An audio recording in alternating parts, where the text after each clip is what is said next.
రాజశేఖర్ రెడ్డి గారు తొలిసారి మంత్రి అవ్వటానికి సాయం చేసిన వ్యక్తి చంద్రబాబు నాయుడు గారు. ఇది రికార్డెడ్ ఎవిడెన్స్. దీని గురించి గల్లా అరుణ కుమారి గారు తన జీవిత చరిత్రలోనే దీంట్లో రాసుకున్నారు. చూడండి, ఆవిడ తన ఆత్మకథలో రాసుకున్నారు.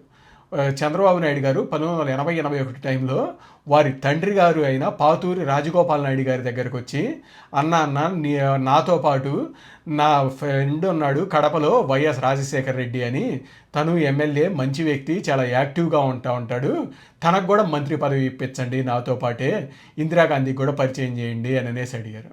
అయితే అప్పుడు ఇదే రాజగోపాల్ నాయుడు గారు కడప ఎంపీగా ఉన్న ఓబుల్ రెడ్డి తోటి ఒకసారి కందులోళ్ళతోటి మాట్లాడదాము అని మాట్లాడితే, ఆ కందుల వాళ్ళు ఉండి పాముకు పాలు పోయటము, ఈ వైఎస్ వాళ్ళకి సాయం చేయటము రెండూ ఒకటేను, వాళ్ళు ఎటువంటి వ్యక్తులు ఎన్ని దుర్మార్గాలు చేశారు అని అనేది ఇక్కడ ఉన్న వాళ్ళం మాకు తెలుసు, అలాంటి ప్రయత్నాలు చెయ్యమాకు అంటే, రాజగోపాల్ నాయుడు గారు ఉండి, ఎల్లకాలం అందరూ ఒకేలాగా ఉండరు కదా, మారుతూ ఉంటారు కదా, ఏదో కుర్రోడు మంచోడని మావాడు కూడా చెబుతున్నాడు, చూద్దాము అని అనేసి అంటే, నీ ఇష్టం, అటువంటి వాళ్ళకి సాయం చేయటం మాత్రం ఎప్పుడూ చేయమాకు అని అనేసి ఆయన చెప్పాడు అని ఆవిడ తన బుక్లోనే రాసుకున్నారు.